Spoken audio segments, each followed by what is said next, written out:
নজর রাখবো পরবর্তী সংবাদে। ইতিমধ্যে ট্যুরিজম প্রোমো ফেস্টকে কেন্দ্র করে রাজ্যে এসে উপস্থিত হয়েছেন শ্রেয়া ঘোষাল, বিখ্যাত সঙ্গীত শিল্পী। আর এই শ্রেয়া ঘোষালের রাজ্যে উপস্থিতি, তার এই প্রোগ্রামকে কেন্দ্র করে পাস যে দেওয়া হচ্ছে ট্যুরিজম ডিপার্টমেন্ট থেকে, সবকিছুকে নিয়ে শাসক বিরোধীর তরজা এখন তুঙ্গে রয়েছে। কি না, একদিকে ত্রিপুরা প্রদেশ কংগ্রেস আজকে সাংবাদিক বৈঠক করেন এবং সেখানে তারা একেবারে কোট আনকোট অভিযোগ করেছেন ট্যুরিজম প্রোমো ফেস্টের নামে মানুষকে নাকি হয়রানি করা হচ্ছে। পাসকে কেন্দ্র করে, পাস দেওয়াকে কেন্দ্র করে মানুষকে হয়রানি করা হচ্ছে। ঠিক এই অভিযোগ আজকে তুলেছেন সাংবাদিক বৈঠকে যুব কংগ্রেসের নেতৃত্বরা, যাদের উপস্থিত রয়েছেন শাহজাহান ইসলাম এবং নীলকমল সাহা। তারা দুজনেই এই অভিযোগ তুলেছেন যে পকেট বাড়ি করার জন্যই নাকি তারা মানুষকে হয়রানি করছেন, হয়রানির শিকার হচ্ছেন। শুনুন এবার যুব কংগ্রেসের আজকে ঠিক কি বক্তব্য উঠে এসেছে আগামী কালকের প্রোগ্রাম বা অনুষ্ঠানকে ঘিরে। শুনুন। প্রায় এক মাস ধরে এই রাজ্যের বিভিন্ন প্রান্তে ট্যুরিজমকে প্রমোট করার জন্য কিছু কর্মসূচি এই সরকার হাতে নিয়েছে এবং সেই কর্মসূচিগুলো আমরা দেখছি যে রাজ্যের সেই অংশে যেখানে প্রোগ্রাম হচ্ছে সেই অংশের মানুষরা গভীর রাজ্যের কেউ নেই। আমরা দেখছি যে প্রমোশনটা রাজ্য ভিত্তিক তারা করে রেখেছে। আমরা ইতিমধ্যে লক্ষ্য করেছি যে অনেক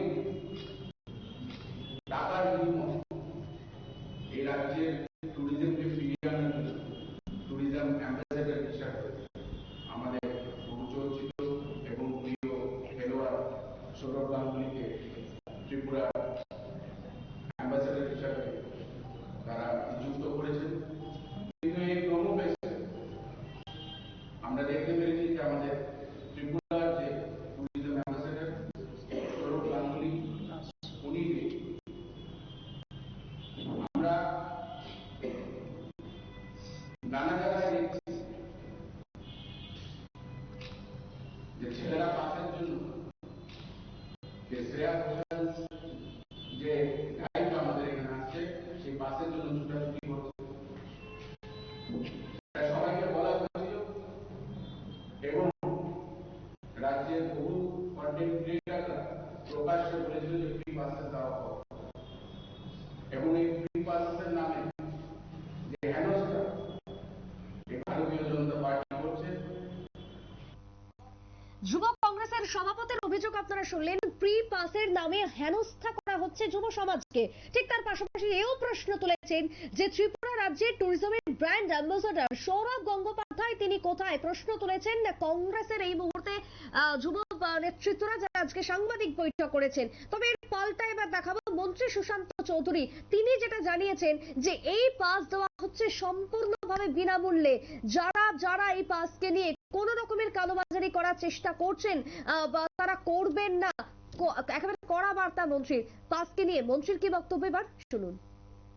আমাদের প্রায় 20,000-এর উপর পাস আমরা প্রদান করেছি, আর ধরুন 2-3,000 আমরা দেব। আর আস্তাবল মাঠের যা ক্যাপাসিটি, তাতে আমি আপনাদের মাধ্যমে সকলকে আহ্বান জানাবো, যারা পাস গ্রহণ করেছেন, it is not on the basis of payment basis নয়। এটা আমরা দপ্তর থেকে ডিসিপ্লিন মেনটেন করার জন্য পাসটা ইস্যু করেছি। তাই কেউ যাতে, আবারও রিপিট করছি, আজকেও একটা প্রবাসী সংবাদপত্রে দেখলাম কাগজে যে পাস বিক্রি হচ্ছে। এখন যদি কেউ জেনে শুনে কারোর কাছ থেকে টাকা দিয়ে পাস কিনে নেয়, তো তার জন্য তো দপ্তর দায়ী নয়। বারবার বলা হয়েছে যে পয়সা দিয়ে কেউ পাস কিনবেন না।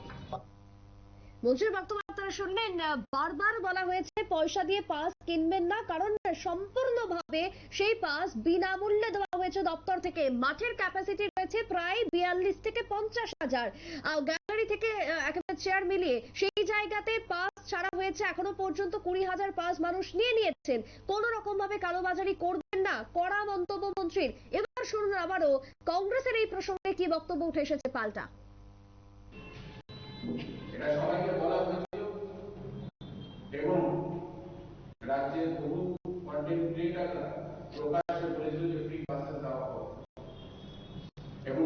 পাসের নামে যে হেনস্থা এই ভারতীয় জনতা পার্টি করছে সেটা ন্যাক্কারজনক।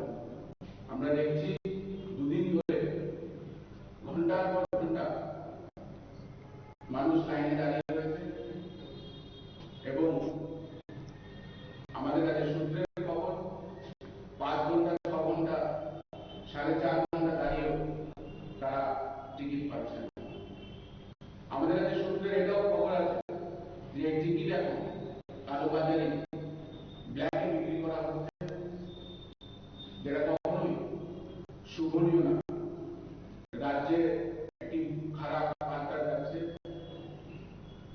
এবং এই বিষয়টি বিস্তারিত আপনাদেরকে বলবেন আমাদের যুব কংগ্রেসের অন্যতম নেতা শাহজাহান। আপনারা শুনলেন যুব কংগ্রেসের বক্তব্য, অর্থাৎ একদিকে দলের যে নেতৃত্ব এবং পর্যটন দপ্তরের দিকে অভিযোগের আঙুল তুলেছেন আজকে কোর্ট আনকোর্ট, এবং শ্রেয়া ঘোষালের এই অনুষ্ঠানকে কেন্দ্র করে তারা একগুচ্ছ কার্যতপক্ষে অভিযোগ তুলেছেন বিরোধীরা, অর্থাৎ শাসক বিরোধী চর্চা এখন এই মুহূর্তে তুঙ্গে। তবে সমস্ত কিছুকে বাদ দিয়ে একটা অংশ শ্রেয়া ঘোষালের এই অনুষ্ঠান, এই পর্ব বা এই প্রোগ্রাম দেখার জন্য উৎসাহ রয়েছে রাজ্যবাসীর মধ্যে। সেই উৎসাহ ইতিমধ্যেই ধরা পড়ছে, বহির রাজ্য থেকেও মানুষ এসে উপস্থিত হয়েছেন শ্রেয়া ঘোষালের আগামীকালকের নাইট মিউজিক কনসার্ট দেখার জন্য। ছোট্ট একটা বিরতির পর ফিরবো, সঙ্গে থাকুন।